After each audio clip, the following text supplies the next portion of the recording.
मित्रों, आज मैं फिर आपके समक्ष श्रीमद् भगवद गीता, श्रीमद् गीतायन को लेकर प्रस्तुत हुआ हूँ। पिछले वीडियो में प्रसंग ये चल रहा था कि जिसकी इंद्रियां बस में नहीं होती हैं, जिसकी इंद्रियां विषयों में विचरण करती रहती हैं, उसकी इच्छाएं बढ़ती जाती हैं, कामनाएं बढ़ती जाती हैं और कामनाओं के पूरा न होने पर क्रोध होता है। क्रोध होने से सम्मोहन यानी मूर्खता आ जाती है और मूढ़ता से उसकी बुद्धि का नाश हो जाता है और बुद्धि का नाश होने से वो अपने श्रेय से नीचे गिर जाता है। इसके उलट जिसकी इंद्रियां उसके बस में होती हैं, वो उन इंद्रियों का जो विषय होता है वो बदल जाता है और उचित विषयों में इंद्रियां विचरण करते हुए और वो समस्त विषयों का उचित भोग करता है और ईश्वर में आस्था रखता हुआ अपने जीवन में आगे बढ़ता है। ये चल रहा था प्रसंग और आज इससे आगे श्रीमद् भगवद गीता में श्री कृष्ण ने अर्जुन से क्या कहा और जो स्थिर बुद्धि के विषय में अभी तक आपने सुना, उससे संबंधित एक नीति शास्त्र का श्लोक मुझे याद आता है। अभी मैं वो श्लोक सुना रहा हूँ, लेकिन पहले निवेदन करता हूँ कि आप जिसमें कोई पैसा नहीं लगता, केवल एक उंगली के टच से आप लाइक और सब्सक्राइब करें, शेयर भी करें। ये निवेदन मैं करता रहता हूँ। हमारे श्रोतागणों से हमारी यही आशा है कि ये जितना ज़्यादा आप लाइक करेंगे, जितना ज़्यादा सब्सक्राइब करेंगे, उतना ज़्यादा लोगों के पास ये वीडियो पहुँचेगा और उन्हें गीता के ज्ञान का वो पान कर पाएंगे। ये आप पर भी परोपकार होगा और आप उन पर भी परोपकार करेंगे। इसके साथ मैंने अभी कहा कि जो अभी स्थिर बुद्धि और धैर्य के विषय में मैंने बात किया, उससे संबंधित मुझे एक नीति श्लोक याद आ रहा है। मैं उसके सामने आपको वो श्लोक सुनाता हूँ। विपत्ति धैर्य मथा व्योदये क्षमा सदशिवा पटुता यो देवे क्रम यशसि चाभिरुचिर्व्यसनं श्रोतौ प्रकृति सिद्धमिदं हे महात्मनाम्। इस श्लोक में भी यही कहा गया है कि सफलता में, असफलता में अथवा सिद्धि में जो व्यक्ति एक समान रहता है उसी को महात्मा कहते हैं। तो आज मैं फिर से भगवद गीता का प्रारंभ करता हूँ। फिर से निवेदन करता हूँ कि आप अगर लाइक नहीं किए हों, पहली बार आ रहे हैं, तो सब्सक्राइब भी करें, लाइक करें, शेयर करें। श्री कृष्ण भगवान स्थिर बुद्धि की बात कहते हुए अर्जुन से आगे कहते हैं कि नास्ते बुद्धिरयुक्तस्य न चायुक्तस्य भावना न च अभावयतः शांति अशांतस्य कुतः सुखम्। मधुसूदन श्री कृष्ण भगवान अर्जुन से कहते हैं कि नास्ति बुद्धिर्युक्तस्य, जो अयुक्त व्यक्ति है, अयुक्त, युक्त मतलब जो ईश्वर की आस्था में युक्त है, जो ईश्वर की आस्था को मानता है, जो जिसके हृदय में ईश्वर की आस्था है, वह युक्त है। और अयुक्त मतलब जो ईश्वर से जुड़ा नहीं है, जो ईश्वर पे आस्था नहीं रखता, जो ईश्वर में लीन नहीं होता, वो अयुक्त व्यक्ति कहलाता है। तो कहते हैं कि नास्ति बुद्धिर अयुक्तस्य, अयुक्त व्यक्ति जिसमें ईश्वर के प्रति आस्था नहीं है, जो भगवान से जुड़ा हुआ नहीं है, उसके पास बुद्धि नहीं होती। और च अयुक्तस्य भावना, और जो अयुक्त व्यक्ति है, वो जिसमें ईश्वर के प्रति आस्था नहीं है, उसमें ईश्वर के प्रति कोई भाव भी नहीं होता। ईश्वर के प्रति किसी प्रकार का भाव नहीं होना मतलब वो नास्तिक होता है, वो ईश्वर में आस्था नहीं रखता, अर्थात उसमें ईश्वर के प्रति भावना नहीं है, इसका मतलब वो नास्तिक है। और जिसमें ईश्वर के प्रति भावना नहीं है, न च अभावयतः शांति, और जिसमें ईश्वर के प्रति भाव नहीं है, भावना नहीं है, उसमें शांति भी नहीं होती है, उसके हृदय में शांति नहीं होती है। और आगे कहते हैं कि अशांतस्य कुतः सुखम। श्री कृष्ण भगवान कहते हैं फिर जिसके मस्तिष्क में अशांति है, उसे सुख कैसे हो सकता है? देखिए, सुख धन धान्य रुपया पैसा होना ये अलग बात है, दोनों अलग अलग बातें हैं। ऐसा नहीं है कि आपके पास रुपया पैसा हो जाए तो आप सुखी हो जाएं। जब तक आपके दिल में शांति नहीं होगी, जब तक आपके दिमाग में शांति नहीं होगी, तब तक आप सुखी नहीं हो सकते। बहुत सारे गरीब भी रुपया पैसा ना होते हुए भी, धन दौलत ना होते हुए भी शांति चित्त रहते हैं और वो सुखी रहते हैं। और बहुत सारे जैसे पैसे वाले भी हैं जहाँ कलह होती रहती है। तो शांति का संबंध सुख से है, बिना शांति के सुख नहीं हो सकती। ये समझाते हैं मधुसूदन श्री कृष्ण अर्जुन को। आगे कहते हैं, इंद्रियाणाम हि चरताम यन्मनो अनुविधीयते तदस्य हरति प्रज्ञाम वायुर्नावम इव अंभसे। क्या कहते हैं?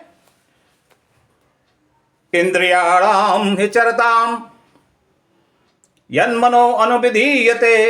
अब इंद्रियां, हमने आपको बताया था 6 इंद्रियां होती हैं और उनके अलग अलग विषय होते हैं। कर्ण, नेत्र, नाक, जिह्वा, चर्म, और उस हिसाब से शब्द, रूप, गंध, रस और स्पर्श, ये विषय होते हैं। तो इंद्रियां जब विचरती रहती हैं, इंद्रियां तो स्वतंत्र हैं विचरने को। कान का काम है सुनना, आंख का कार्य है देखना, नासिका का कार्य है सूंघना, और जीवा का कार्य है रस लेना, स्वाद, और चर्म का स्पर्श। तो ये इंद्रियां हमेशा जागृत अवस्था में होती हैं। लेकिन इंद्रियाणाम हि चरताम यन मनो अनुविधीयते, इंद्रियां जब विचरण कर रही हैं तो जिनसे मन प्रभावित होता है,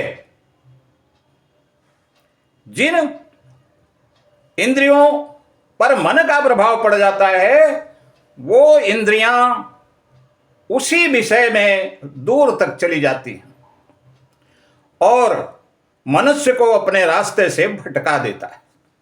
इंद्रियों से ताकतवर मन होता है और विचरण करती हुई जिन इंद्री, जो भी इंद्री हो, जिस इंद्रिय को पकड़ पाता है मन, उसी दिशा में उसे लेकर चला जाता है और वह आदमी अपने रास्ते से भटक जाता है, ईश्वर से दूर हो जाता है।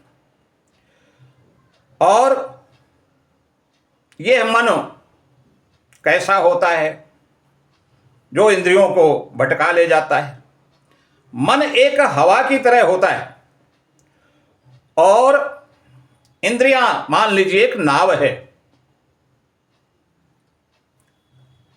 हवा, अगर कोई नाव, कल्पना कर लीजिए आप जहां भी रहते हैं, आसपास की जो नदी है उसको कल्पना में लाइए, वहां एक नाव है नदी में, जिस पर नाविक नहीं है, जिस पर कंट्रोल का साधन नहीं है। तो जिस तरफ हवा बहेगी, जिस तरफ हवा ले जाएगी, नाव उसी तरफ चली जाएगी। तो इस तरह तदस्य हरित प्रज्ञाम, ये मन जो है जिस इंद्रिय के संपर्क में आता है उसको दूर ले जाकर, जिस तरह से नाव जल में जिधर हवा जाती है उधर ही नाव चली जाती है, उसी तरह से मन जिधर चाहता है, जिस इंद्रिय के संपर्क में आता है, उस इंद्रिय को रास्ते से, जो मनुष्य का, मानवता का रास्ता है, उससे दूर लेके चला जाता है। और तदस्य हरति प्रज्ञाम, उसकी प्रज्ञा को, उसकी बुद्धि को वो हर लेता है, अर्थात उसकी बुद्धि नष्ट हो जाती है और उसी विषय में वो विचरता हुआ चला जाता है। और रोज की जिंदगी में आप यही देख रहे हैं, जहां देखिए वहां अनाचार, पापाचार। एक व्यक्ति ने किसी, जिसकी इंद्रियां स्वतंत्र हैं, जिसका मन स्वतंत्र है, किसी स्त्री को देखता है और उस पर अत्याचार करता है, बलात्कार करता है, पापाचार होता है। और यह कितने शर्म की बात है कि उस व्यक्ति को इतनी भी बुद्धि नहीं है कि तमाम कानून भी बने हुए हैं उसके लिए, लेकिन कानून से ये सब चीज नहीं रुकती है। कानून इसे नहीं रोक सकता। जब तक मनुष्य का विवेक नहीं होगा, जब तक मनुष्य के अंदर प्रज्ञा नहीं होगी, जब तक मनुष्य के अंदर बुद्धि नहीं होगी, क्योंकि इंद्रियों से बलवान है मन, और मन से बलवान कौन है? विवेक, बुद्धि। बुद्धि मन से भी बलवान है। कोई डायबिटीज का पेशेंट, डायबिटीज का मरीज मिठाई देखता है तो उसके मुंह से पानी आ जाता है, मिठाई खाने का मन कहने लगता है।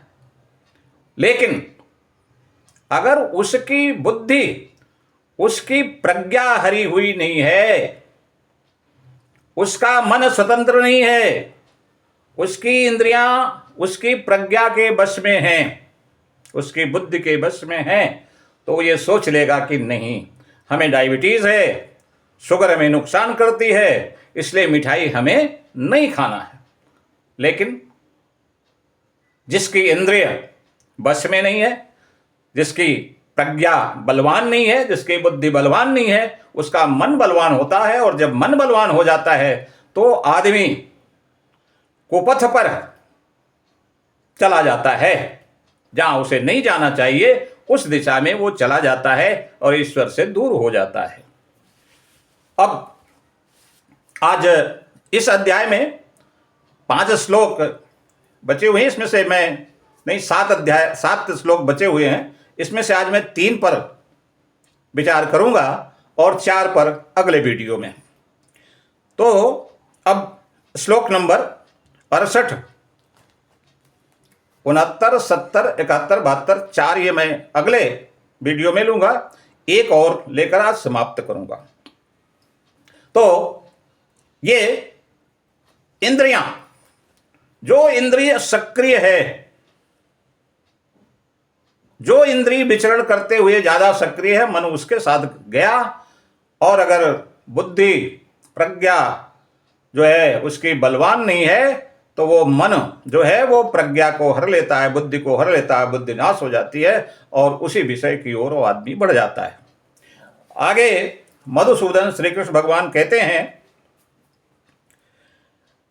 कि तस्मात् अस्य महाबाहो निगृहीतानि सर्वशः इंद्रियाणि इंद्रियार्थेभ्यः तस्य प्रज्ञा प्रतिष्ठति।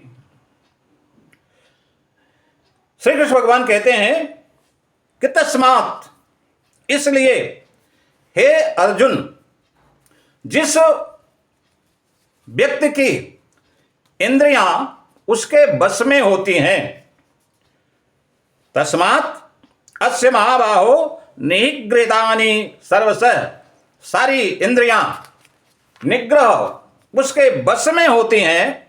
सारी इंद्रियां, सर्वशः कहते हैं, वो सारी इंद्रियां बस में होती हैं। जितनी हमारी 6 इंद्रियां हैं, मन को लेकर 6 इंद्रियां होती हैं, 6 इंद्रियां जिसके बस में होती हैं, वो व्यक्ति, जो ये इंद्रियां हैं, कैसे काम करती हैं? सारी इंद्रियां इंद्रियाणि इंद्रियार्थेभ्यः, यानी जो इंद्रियों का विषय है उसी विषय की ओर सारी इंद्रियां चलती हैं। आंख और कुछ नहीं करती। आंख का काम देखना, वो देखती है। कान का काम सुनना, वो सुनता है। लेकिन जब उसके साथ मन जुड़ जाता है तब वो इंद्रियां बलवान हो जाती हैं। इसलिए जिस व्यक्ति की इंद्रियां उस पुरुष के बस में हैं और वो इंद्रियां इंद्रियाणि इंद्रियार्थेभ्यः, वो इंद्रियां इंद्रियों के विषयों को विचरती हुई, इंद्रियों के उसके विषयों को भोगती हुई अगर उस व्यक्ति के बस में हैं तो उसको स्थिर बुद्धि कहा जाएगा। लेकिन जिसकी इंद्रियां उसके विषयों में बेलगाम होकर विचलित होती हैं, उसके बस में नहीं होती हैं, वो व्यक्ति अपने पथ से पथभ्रष्ट हो जाता है। लेकिन जिस व्यक्ति की इंद्रियां उसके बस में होती हैं, वो व्यक्ति सदा उसका जो सही रास्ता है, ईश्वर के बताए हुए रास्ते पर चलता हुआ और अपनी स्थिर बुद्धि के साथ जीवन में चलता है। अर्थात जिसकी इंद्रियां बस में हैं, उसकी इंद्रियां विषयों पर विचरण करती हुई भी उसकी बुद्धि स्थिर होती है, वो स्थिर प्रज्ञ होता है। आज की वीडियो यहीं तक, क्योंकि 4 अंतिम श्लोक हैं, वो मैं अगले वीडियो में कहूंगा। और अगले वीडियो में, उसके बाद वाले वीडियो में मैं आपको ये बताऊंगा कि वास्तव में सांख्य योग क्या है और कर्म योग क्या है। दोस्तों, सांख्य योग और कर्म योग अगर आपकी समझ में आ गया और इस सांख्य योग और कर्म योग का अनुसरण आपने अपनी जिंदगी में कर लिया, तो मैं दावे के साथ कहता हूं कि आपको जिंदगी में उन्नति करने से कोई रोक नहीं सकता। श्रीमद् भगवत गीता में 2 योग, सांख्य योग और कर्म योग ऐसे हैं जिन पर पूरा ज्ञान गीता का आधारित है और सबसे महत्वपूर्ण सांख्य योग और कर्म योग है। तो मैं अगले वीडियो में आपको सांख्य योग और कर्म योग बतलाऊंगा और 4 ये श्लोक भी कहूंगा। अगर समय रहेगा, नहीं समय रहेगा तो अगले वीडियो में मैं केवल सांख्य योग और कर्म योग पर ही अपना वीडियो करूंगा। और मुझे आशा है कि सांख्य योग और कर्म योग समझने के बाद